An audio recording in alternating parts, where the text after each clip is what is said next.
Your Honor, in the case of the State versus Rob Doe, we intend to prove that our client is not guilty, though he is clearly responsible for the car accident. The new signage, the new stop sign placed at the school intersection, was not appropriately flagged so as to prevent change blindness. Your Honor, Mr. Doe takes this route past this busy school intersection every single day, and every single day he is a very attentive and very careful driver. And he pays close attention to the school children, families, people walking their pets and animals along the sidewalk to make sure that he is driving carefully and slowly through the district. Now, because he is so focused on the people and pedestrians on the sidewalk, it is natural and actually neurologically founded that he could not see the new stop sign that was placed without appropriate additional flagging.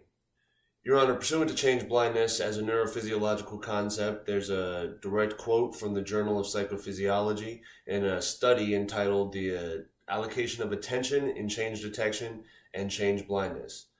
The authors state, "Visual change detection often fails when observers' attention is distracted by some other visual disruptions in the environment that occur simultaneously with the change. This phenomenon is called change blindness." Your Honor, if you'll direct your attention to the viewing screen, we have some additional neurological information pursuant to my client's case. Retinal cells called rods and cones transduce the energy in light waves into action potentials that the neurological system can understand. Rhodopsin reacts to light and results in the sodium ion channels of the neurons closing and a hyperpolarization of the cell, resulting in an action potential. The concentration of these cells used for fine, detailed viewing only occur in a high concentration in a small indentation at the center of the retina called the fovea.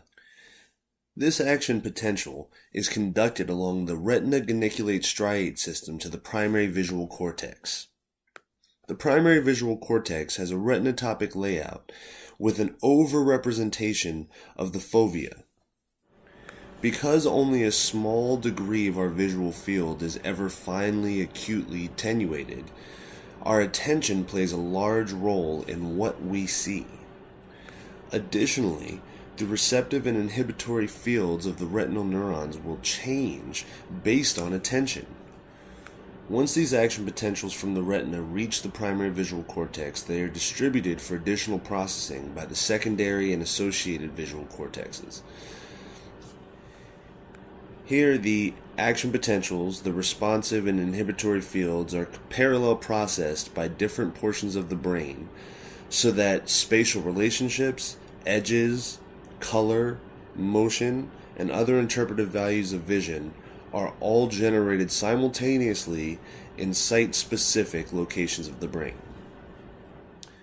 Attention plays a key role in both the plasticity of the receptive neurons and in the processes that occur in the various subcortices of the brain.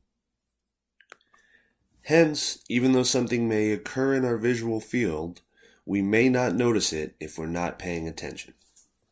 Your Honor, this phenomenon is well established with the state, and that is why the Highway Book of Standards for Incidental Structures and Highways strictly covers the installation of new signage and the need for highlighted additional viewing.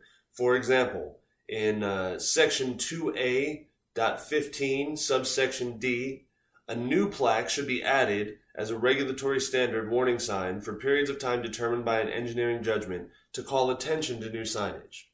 This protocol was not appropriately followed in the case of Rob Doe. Your Honor, there's a psychophysiological explanation for why my client would not have noticed the new sign as it was not properly flagged, and otherwise would have assumed he had the right of way while carefully paying attention for the pedestrians along the walkway.